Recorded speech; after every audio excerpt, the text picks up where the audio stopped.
The body of an elderly woman was found in her flooded house south of Paris. Not far from there, thousands of people in the town of Namur were evacuated, spending the night in emergency shelters. The French Prime Minister Manuel Valls is in Namur now. Here is what he had to say. We consider the situation in the north and in the east of the country totally under control. But in the centre and here in the Île-de-France region, where we are at the moment, the situation continues to be extremely difficult. I'm here in Namur with the mayor to show my solidarity with the city. That's the French Prime Minister Manuel Valls there speaking not long ago in the town of Namur. That's also where France 24's Luke Brown is now. Luke, tell us a bit more about Valls' visit to this town that's among the worst hit by the flooding in France.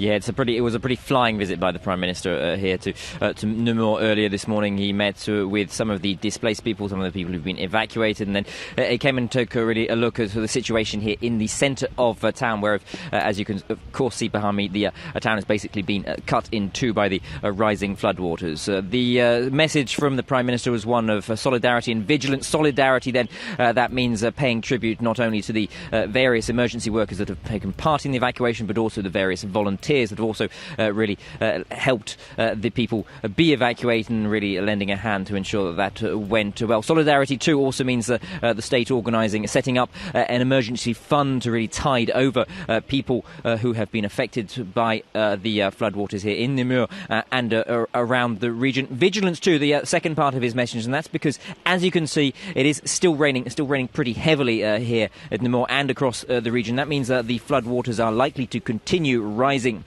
And of course, it's not Namur that's really the prime concern. It is when the floodwaters continue to move downstream. The river here, the Loire, it does run into, is a tributary of the Seine, which will run into Paris. And levels here have already reached 1910 flood levels. That's the highest in over a century. As such, the concern will be that the floodwaters will continue to rise and to continue to move downstream towards Paris. Luke, what's the situation like for the people there where you are? We saw these pictures of people being evacuated by boat from their homes.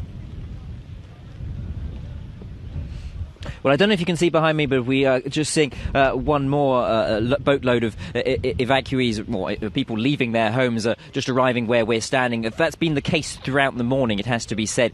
Throughout the morning, we've been seeing individual residents being moved from their homes by boat, by the emergency services, by the municipal services, using kind of boats that they have in stock for this kind of situation. Just on the ground next to me is some solid kayaks that have been used for the same reason. The one person that we spoke to said they hadn't wanted to be evacuated yesterday. That's when the mayor had ordered the evacuation of the centre of the town. That's when 4,000 people had initially been moved out. She had said she didn't want to move out because she didn't feel that she was one of the most needy, one of the most vulnerable. The situation has, of course, got worse and worse with the continuing heavy rain. She had no electricity, had no way of, no means of communicating with the outside world, if you will. As such, she made the decision to leave her home with the evacuation services here.